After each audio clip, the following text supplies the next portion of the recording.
British on the left. And the red guys behind.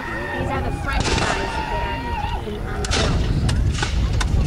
So we're going to take this fort. The French have the fort, and the British are going to come and take it away. There was no other entrance.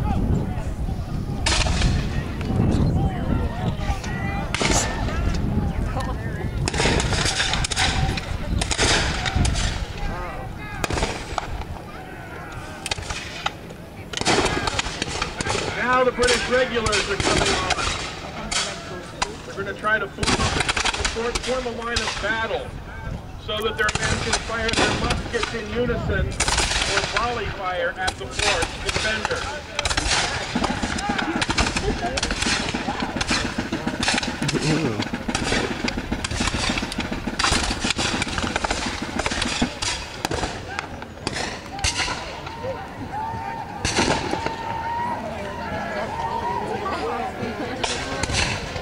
Now you'll notice that there are Indians fighting alongside the British. 900 Iroquois warriors came along with them.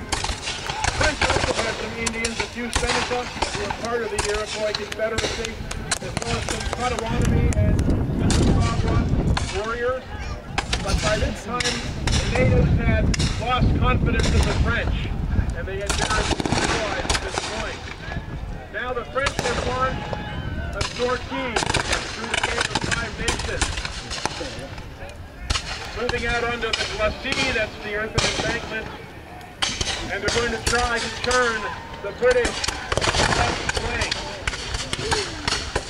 The men out there in front are members of the milice. These are very good woods fighters. We call them guerrilla fighters today, expert hunters and marksmen.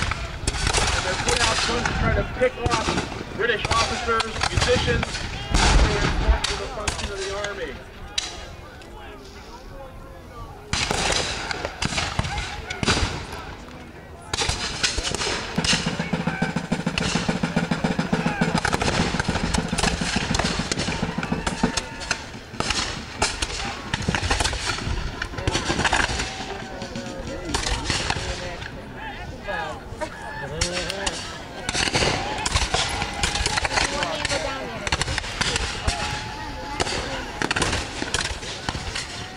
Ladies and gentlemen, we're dealing here today with some selective compression. Battles like this will generally begin from several hundred yards away. And at that range, these weapons were really ineffective, so you would not have seen many casualties being inflicted from these ranges. We have to compress everything into a place where you can see it. So what we're representing here is the battle at a greater range than it looks like today. However, as the troops close to each other, casualties would mount. Although in the 18th century, battle casualties were much lower than they are today due to the limitations of the weaponry. You were far more likely as a soldier to die of disease in a camp than you were of a wound from a battlefield engagement. Now the French have brought up their main body of infantry. They're trying to turn the British flank. If they can roll up that line, they can drive the British off the field and save the fort for another campaign. The British are steadying their defensive line, directing stuff. The Commander trained to load and fire 4 times a minute. It's a very fast rate of fire for this day and age. They're trained to stand there with iron discipline and fire back at the enemy even when their fellows on either side of them are going down.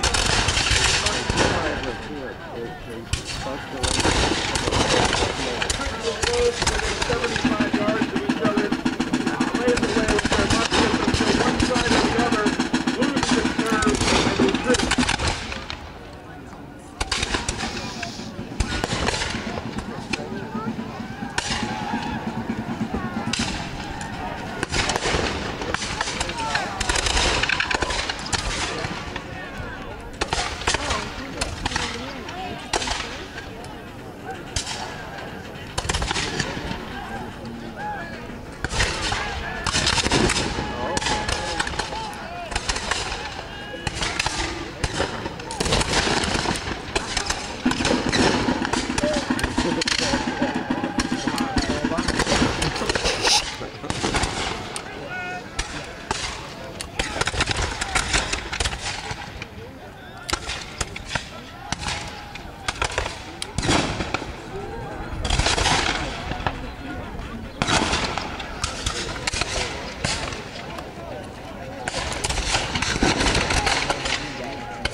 British are now pulling back further as the French press their advantage, moving the counterattack forward.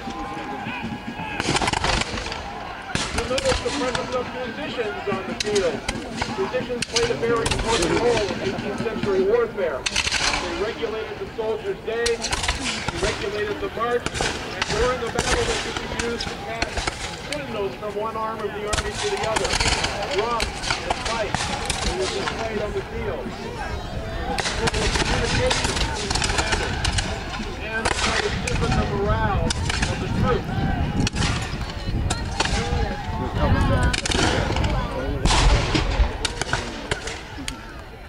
British artillery continues to bombard the fort's main walls as the British line stiffened with steel. Numerous troops